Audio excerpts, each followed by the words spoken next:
स्त्री शंभो शिवजातस्य मुद्रा द्यौरीव जायते यंदक सेवोदी लेखा वर्तते कस्य नोपरी। ही मुद्रा आहे छत्रपती संभाजी महाराजांची। त्या मुद्रेत असं म्हणलेलं आहे की शिवाजी राजांचा पुत्र संभाजी हा राजा म्हणून शोभतो आहे आणि याच्याकडे वाकड्या नजरेनं पाहण्याची कुणाची बरं हिंमत आहे। इतकंच नव्हे तर याचा जो दास आहे त्याच्याकडे सुद्धा वाकड्या नजरेनं पाहण्याची कुणाची हिंमत आहे। मित्रांनो, हीच ती पवित्र जागा आहे ज्या ठिकाणी आमच्या या परमप्रिय राजांनी आपला अखेरचा श्वास घेतला होता। औरंगजेबासारख्या यवन अधम या राक्षसांनी केलेले अनन्वित अत्याचार 40 दिवस सहन करून सुद्धा ज्याने आपल्या धर्माची आणि राष्ट्राची प्रतिष्ठा कणभर सुद्धा कमी होऊ दिली नाही, ते आमच्या हिंदू धर्मवीर, हिंदू धर्म रक्षक छत्रपती संभाजी राजांची ही दहनस्थली, त्या पवित्र जागेवरती मी आज उभा आहे। असं म्हणतात की एखाद्या पवित्र स्थळावरचे या मातीचे कण आपल्या कपाळी गंध म्हणून लावावे आणि आपण शुचिर्भूत व्हावं, पवित्र व्हावं। अशा प्रकारची पवित्र जागा म्हणजे वडूची जागा ही आहे संभाजी राजांच्या समाधीची जागा। इतिहासाचार्य गह खरे असं म्हणतात की या महाराष्ट्रामध्ये तुळजापूर आहे, पंढरपूर आहे, पण त्याचप्रमाणे इथे वडू आहे, इथे रायगड आहे आणि ही सुद्धा आधुनिक काळातली आपली तीर्थस्थान आहेत असं म्हणलं तर त्यात चूक होणार नाही। संभाजी महाराजांचा जन्म ज्येष्ठ शुद्ध द्वादशीला पुरंदर किल्ल्यावरती झाला। पुरंदर म्हणजे इंद्र, इंद्र ही युद्धाची देवता, ज्या दुर्गाची देवता युद्धाची देवता आहे अशा दुर्गावरती या शंभू बाळाचा जन्म झाला। लहानपणी त्यांच्या मातोश्री सईबाई साहेब त्याला सोडून गेल्या, मात्र त्यांच्यावरती संस्कार झाले ते जिजामातोश्रींचे। जिजाबाईंच्या आणि शिवाजी राजांच्या संस्काराखाली हा मुलगा लहानाचा मोठा होत होता। तलवार असेल, दांडपट्टा असेल, घोडेस्वारी असेल, अशा प्रकारे मर्दानी खेळांचं प्रशिक्षण घेता घेता तरी त्याच काळामध्ये संस्कृत सारख्या अवघड भाषेवरती सुद्धा प्रभुत्व मिळवलं होतं आणि अवघ्या वयाच्या 14व्या वर्षी त्यांनी बुधभूषण हा ग्रंथ निर्माण केला होता। हा ग्रंथ सामान्य नाही, भारताच्या प्राचीन 5000 वर्षाच्या इतिहासातील 33 ग्रंथ, त्या 33 ग्रंथातील उत्तम उत्तम असे श्लोक त्यांनी निवडले होते, शोधले होते आणि या सर्व श्लोकांना एकत्र करून भारतातल्या राजनीती शास्त्रावरचा अप्रतिम दर्जाचा ग्रंथ त्यांनी निर्माण करून दाखवला। त्या ग्रंथाचं नाव होतं बुधभूषण। याशिवाय सातशतक, लखशिखा अशाही अनेक हिंदी भाषेतील ग्रंथांचं सुद्धा त्यांनी लेखन केलं होतं। ते हिंदी असेल, संस्कृत असेल, मराठी असेल, इंग्रजी असेल, अशा अनेक भाषांवरती त्यांनी स्वामित्व मिळवलं होतं। ही विलक्षण प्रतिभाशक्ती ही संभाजी राजांच्या मध्ये अवघ्या लहानपणापासून आपल्याला पाहायला मिळत होती। इसवी सन 1674 छत्रपती शिवाजी महाराजांचा राज्याभिषेक झाला, महाराष्ट्राला पहिला छत्रपती मिळाला। त्याचप्रमाणे संभाजी राजांच्या रूपानं महाराष्ट्राला पहिला युवराज मिळाला। शिवाजी महाराजांच्या बरोबर त्या ठिकाणी संभाजी महाराजांचा युवराज म्हणून सुद्धा अभिषेक संपन्न झाला होता। त्याच काळामध्ये संभाजी राजे राजकारणामध्ये लक्ष घालत होते। इतकंच नव्हे, परकीय वकील जेव्हा भेटायला यायचे तेव्हा शिवाजी महाराजांच्या अनुपस्थितीत त्यांच्याशी ते भेट घेत होते, विचार विमर्श करत होते। इतकं विलक्षण त्यांचं महत्व होतं। दुर्दैवानं इसवी सन 1680 मध्ये चैत्र पौर्णिमेला छत्रपती शिवाजी महाराजांचं रायगडावरती महानिर्वाण झालं आणि त्यानंतर संपूर्ण राज्याची सूत्र आली ती संभाजी राजांच्या हातामध्ये। शिवाजी राजांचा मृत्यू झाला ही बातमी दिल्लीमध्ये बसलेल्या औरंगजेब बादशाला समजली। त्याला विलक्षण आनंद झाला। त्याच्या लक्षात आलं की शिवाजी राजांसारखा महाभयंकर आपला शत्रू आता नष्ट झालेला आहे आणि अवघा कोवळा तरुण मुलगा त्या ठिकाणी आता गादीवरती आलेला आहे, तेव्हा हे मराठ्यांचं राज्य नष्ट करणं आता काहीच अवघड नाही। आणि औरंगजेब प्रचंड सैन्य घेऊन निघाला। त्याच्याकडे सैन्य होतं, शस्त्रास्त्र होती, प्रचंड सामर्थ्य होतं, खजिना होता। या सगळ्या सकट त्याने महाराष्ट्रावरती आक्रमण केलं। 5 लाख सैन्याचा समुद्र घेऊन तो महाराष्ट्रात आला होता। त्यावेळेला दक्षिण भारतामध्ये 3 बादशाह होते। एक होता गोवळकोंड्याचा कुतुबशाह, दुसरा होता विजापूरचा आदिलशाह आणि तिसरं मराठ्यांचं राज्य आणि त्या ठिकाणी छत्रपती म्हणून राज्य करत होते संभाजी महाराज। लक्षात घ्या, या औरंगजेबाच्या धडकेमध्ये 200 वर्षाची परंपरा असणारी आदिलशाही कोसळली अवघ्या एका वर्षात. 200 वर्षाची परंपरा असणारी कुतुबशाही कोसळली अवघ्या एका वर्षात. आणि मग औरंगजेबाने आपली सारी ताकद एकवटली होती ती मराठ्यांचं राज्य नष्ट करण्यासाठी. आणि त्याला वाटलं होतं की आदिलशाही कुतुबशाही जर का मी एका वर्षात नष्ट करू शकतो तर अवघ्या 35 वर्षापूर्वी निर्माण झालेलं हे मराठ्यांचं राज्य आणि त्यांचा नेता तो शिवाजी राजा तोही आता नष्ट झालेला आहे, तेव्हा मराठ्यांचं राज्य नष्ट करायला मला अवघं 1 किंवा 2 वर्ष लागेल. आणि औरंगजेबानी आपलं संपूर्ण सामर्थ्य पडायला लावून त्या मराठ्यांच्या राज्याला धडका द्यायला सुरुवात केला. पण त्याचे सगळे अंदाज धुळीला मिळाले. संभाजीराजे आपल्या दोन्ही हातामध्ये तलवार घेऊन सह्याद्रीच्या मस्तकावरती 9 वर्ष रणतांडव करत होते.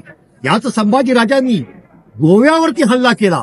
गोव्याच्या पोर्तुगीजांना आपल्या समशेरीची दहशत निर्माण करून दाखवली.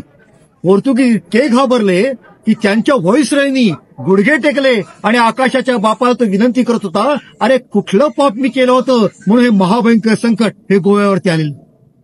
इतकंच नव्हे, याच संभाजी राजांनी जंजिऱ्याच्या सिद्धीवरती हल्ला केला आणि समुद्रामध्ये असे किल्ला जिंकता येत नाही हे बघितल्यानंतर समुद्रापासून किल्ल्यापर्यंत एखादा सेतू बांधावा आणि मग किल्ल्यावरती हल्ला करून जंजिरा जिंकून घ्यावा अशी महत्वाकांक्षा ज्यांच्या मस्तकातून निर्माण झाली होती त्या सेनापतीचं कौतुक किती शब्दामध्ये करावं.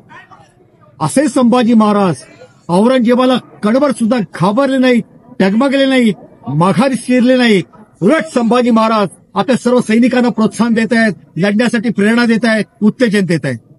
काय सांगू तुम्हाला, संभाजी महाराजांच्या काळामध्ये हा संपूर्ण महाराष्ट्र कसा पेटून उठला होता.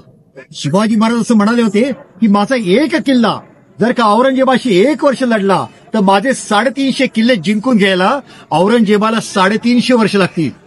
शिवाजी महाराज म्हणत होते की 1 किल्ला 1 वर्ष लढला पाहिजे, पण नाशिक जवळ असणारा रामसेजचा किल्ला हा औरंगजेबाच्या हजारो सैन्याशी 5 वर्ष झुंजत होता. असं सामर्थ्य इथल्या किल्ल्यांमध्ये आणि त्याहीपेक्षा महत्वाचं म्हणजे किल्ल्यांवरती राहणाऱ्या चिवट कळकट अशा मावळ्यांमध्ये होतं आणि त्याची प्रेरणा होती छत्रपती संभाजी महाराज. संभाजी महाराज अशा प्रकारे हे रणतांडव करत असताना सुद्धा संभाजी महाराजांचं हिंदुत्व हे आपल्याला अनेक ठिकाणी प्रत्ययाला येतं. याच काळामध्ये संभाजी महाराजांनी पत्र लिहिलं होतं. कुणाला लिहिलं होतं? ते पत्र लिहिलं होतं मिर्झा राजा जयसिंग यांचा मुलगा रामसिंग याला. आणि त्या पत्रामध्ये संभाजी महाराज असं म्हणतात, रामसिंग या यवन अधम औरंगजेबास असे वाटू लागले आहे की आम्ही सर्व हिंदू सत्व शून्य झाले आहोत. तरी हिंदू हा शब्द त्याच्यामध्ये आवर्जून वापरलेला आहे. आणि म्हणून हे रामसिंग हा औरंगजेब जर का दक्षिणेमध्ये इथे आलेला आहे, मी त्याला पकडतो. तुम्ही उत्तरेमध्ये राजपुतांनी उठाव करा आणि दिल्लीवरती हल्ला करून दिल्लीवरती आपलं प्रभुत्व निर्माण करा. अशा प्रकारे संपूर्ण अखिल भारतीय अशा राजकारणाचा डाव त्या ठिकाणी संभाजी महाराज मांडू पाहतो. याच संभाजी महाराजांच्या काळामध्ये वाकरे शास्त्री यांना एक दानपत्र दिलं होतं. या दानपत्रामध्ये संभाजी महाराजांनी आपल्या संपूर्ण भोसले घराण्याचा इतिहासच मांडलेला आहे. हा सगळाच इतिहास वाचण्यासारखा विलक्षण आहे. पण त्या ठिकाणी ते आपल्या आजोबांचं म्हणजे शहाजीराजांचं वर्णन करताना म्हणतात की हिंदू धर्माच्या रक्षणासाठी या शहाजीराजांनी आपल्या हातामध्ये तलवार घेतली होती. आणि आपल्या वडिलांचं प्रत्यक्ष शिवाजी महाराजांचं वर्णन करताना संभाजीराजे या पत्रामध्ये असं म्हणतात, कोण आहेत माझे वडील? तर यवनाच्या आरंभी म्हणजे यव्वन काळामध्ये आपल्या तारुण्य काळामध्ये या माझ्या वडिलांनी म्लेच्छ क्षय दीक्षित म्हणजे म्लेच्छांच्या क्षयाची, नाशाची, निर्दालनाची दीक्षा घेतलेली आहे, व्रत घेतलेले. अशा प्रकारे ही संपूर्ण भूमी यवन मुक्त करावी असं शिवाजी महाराजांचं स्वप्न होतं. हे प्रत्यक्ष त्यांचा मुलगा हे संभाजीराजे याच्यातून आपल्याला सांगतायत. संभाजी महाराजांच्या काळामध्येच गोव्याजवळ खडकोळण या ठिकाणी एक शिलालेख निर्माण झाला होता. या शिलालेखातील 2 वाक्य फार महत्वाची आहेत. त्यातलं एक वाक्य असं आहे, पूर्वी येथे मुस्लिम राज्य होते, आणि दुसरं वाक्य असं आहे, आता येथे हिंदू राज्य झालेले आहे. या असे अनेक पुराणांवरून आपल्या लक्षामध्ये येतं की या ठिकाणी यवन मुक्त हिंदुस्थान करून हिंदूंचं राज्य निर्माण करावं असं आपल्या वडिलांप्रमाणे संभाजी राजांचं स्वप्न होतं. आणि म्हणून या ठिकाणी ते पराक्रमाने संपूर्ण भूमी ही एक प्रकारची जागृत करत होत. अशा संभाजी महाराजांना दुर्दैवानं शृंगारपुराच्या जवळ संगमेश्वर या ठिकाणी अचानक दगाबाजीने अटक करण्यात आली. त्याला पकडण्यात आलं, त्यांना कैद करण्यात आलं आणि त्यांना आणण्यात आलं ज्याला धर्मवीरगड असं म्हणलं जातं अशा बहादूरगडावरती. तिथे त्यांना औरंगजेबाची भेट झाली. औरंगजेबाला वाटलं की प्रत्यक्ष शिवाजी राजाचा मुलगा आपल्यामध्ये ताब्यात आलेला आहे, मराठ्यांचा छत्रपती, याला मी कैद केलेलं आहे. जर यांनी धर्म परिवर्तन केलं आणि इस्लाम स्वीकारला तर सगळा महाराष्ट्र माझ्या मुठीमध्येच येईल.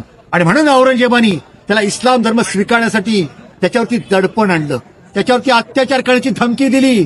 आणि त्यानंतर 40 दिवस बहादूरगडापासून ते वडू तुळापूरपर्यंत संभाजी राजांचे आनंदवित राक्षसी असुरी असे हाल करण्यात. संभाजीराजांची धिंड काढ, त्याला उंटावरती बसवण्यात आलं, त्याला विदूषकासारखी टोपी घालण्यात आली. अरे जो संभाजी राजा 32 मण सोन्याच्या सिंहासनावर बसून आपल्या सर्व सहकाऱ्यांचे मुजरे स्वीकारित होता, तो आता उंटावरती बसून डोक्यावरती विदूषकासारखी टोपी घालत तक्ते खुलात म्हणजे हातामध्ये दोन्ही ठिकाणी त्यांचं लाकडामध्ये त्याला अडकवलेलं होतं. आणि लहान लहान मुलं सुद्धा त्या सैन्यामध्ये येऊन या संभाजी राजांना दगड फेकून मारत होते. काफर संभा हाय हाय, मगरूर संभा हाय हाय, अशा प्रकारे अतिशय विलक्षण करुण दृश्य या ठिकाणी पाहायला मिळते. संभाजी राजांना तुळापूरला आणण्यात आलं, धर्म परिवर्तनासाठी त्यांच्यावरती दडपण करण्यात आलं. पण तरीही संभाजी महाराज डगमगले नाही. त्यांचे तेजस्वी नेत्र औरंगजेबाच्या नजरेला भिडलेले होते आणि औरंगजेबाच्या लक्षात आलं त्या नेत्रांमध्ये, त्या डोळ्यांमध्ये विलक्षण तेज आहे, हे डोळे नष्ट करा. आणि मग तापलेल्या सळया त्यांच्या डोळ्यात खुपसून संभाजी राजांची दृष्टी नष्ट करण्यात आली. संभाजी राजांच्या जीभ हसण्यात आली आणि त्यांच्या मुखातून रक्ताची चिळकांडी बाहेर पडली. त्यांच्या अंगावरची कातडी सोडण्यात आली. एखाद्या दगडाला शेंदूर फासावा तसा तांबड्या लाल देह त्या तुळापूरच्या छावणीमध्ये उभा होता. काय हे दुर्दैवी दृश्य. पण अशाही वेळेला डोळे फुटले, जीभ गेली, शरीराची कातडी सोलली गेली, तरी आमचा राजा ताटमानेने उभा होता आणि सांगत होता, माझा धर्म आणि माझं राष्ट्र याच्याशी मी कधीही प्रतारणा करणार नाही. असं आहे संभाजी राजांचं विलक्षण व्यक्तिमत्व. आणि अखेर तो दुर्दैवाचा दिवस उगवला. ती होती फाल्गुनाची अमावस्या. आणि याच तुळापूरला संभाजी राजांचं मस्तक छाटण्यात आलं, त्यांच्या शरीराचे तुकडे तुकडे करण्यात आले. याच वडूच्या भूमीमध्ये ते आणून टाकण्यात आली. याच परिसरातली माणसं बाहेर आली आणि मोगलांचं सैन्य गेल्यानंतर त्यांनी ते सगळे तुकडे एकत्र केले आणि याच जागेवरती संभाजी राजांना अग्नी देण्यात आला. एवढा मोठा राजा, मराठ्यांचा दुसरा छत्रपती, पण त्यानं गुपचूप अंधारामध्ये या ठिकाणी अशा प्रकारचा अग्नी देण्यात आला. औरंगजेबाला वाटलं मी संभाजी राजाला खलास केलं, आता महाराष्ट्र पराभूत होईल, आता महाराष्ट्र हरवेल, इथला हिंदू धर्म मी कायमचा गाडून टाकेल. पण औरंगजेब वेडा होता. अरे या संभाजी राजांच्या रक्ताचा थेंब या संगमावरती नद्यांच्या पाण्यामध्ये पडला मात्र, आणि मग ही भीमा नदी पेटून उठली आणि संपूर्ण महाराष्ट्रामध्ये जसा लावारस पसरावा त्याप्रमाणे हिंदुत्वाचा विलक्षण अशा प्रकारचा ज्वालामुखी उसळून उठला. आणि हा ज्वालामुखी इतका तेजस्वी होता, इतका धडकता होता की त्याच्यामध्येच औरंगजेबच जळून खाक झाला. आणि त्याच्यानंतर अवघ्या 17-18 वर्षामध्ये याच महाराष्ट्राच्या भूमीमध्ये औरंगजेब गाडला गेला. महाराष्ट्रामध्ये औरंगजेब हिंदू धर्म गाडण्यासाठी आला होता, पण आम्ही मराठ्यांनी आमच्या पराक्रमानं, आमच्या शौर्यानं, आमच्या धाडसानं या औरंगजेबाला महाराष्ट्राच्या भूमीमध्ये अवघी 6 फूट बाय 3 फूट अशी कबरेपुरती जागा दिली. त्याला इथे कायमचा गाडला. त्याला आम्ही उत्तरेमध्ये दिल्लीला जाऊ दिलं नाही. हा मराठ्यांचा पराक्रम होता आणि या पराक्रमाची प्रेरणा होती छत्रपती संभाजी महाराजांचं बलिदान. मित्रांनो, औरंगजेबाला 90 वर्षाचं आयुष्य मिळालं, संभाजी महाराजांना अवघं 32 वर्षाचं आयुष्य मिळालं. पण आज औरंगजेबाचे पुतळे निर्माण झाले नाही, मात्र संभाजी राजांचे पुतळे गावागावात आहेत. आणि संभाजी राजांचं तेजस्वी चरित्र या महाराष्ट्रातल्या, या भारतातल्या युवकांच्या मनामनामध्ये सदैव जागा आहे. आणि म्हणून तर कवीने म्हणलेलं आहे, वर्ष 300 बीत गए हैं शंभू के बलिदान को, कौन जीता कौन हारा पूछ लो संसार को, देश धर्म पर मिटने वाला शेर सिवा का छावा था, महापराक्रमी परम प्रतापी एक ही शंभू राजा था, एक ही शंभू राजा था, एक ही शंभू राजा था. बोला धर्मवीर छत्रपती संभाजी महाराज की, छत्रपती संभाजी महाराज की, छत्रपती संभाजी महाराज की.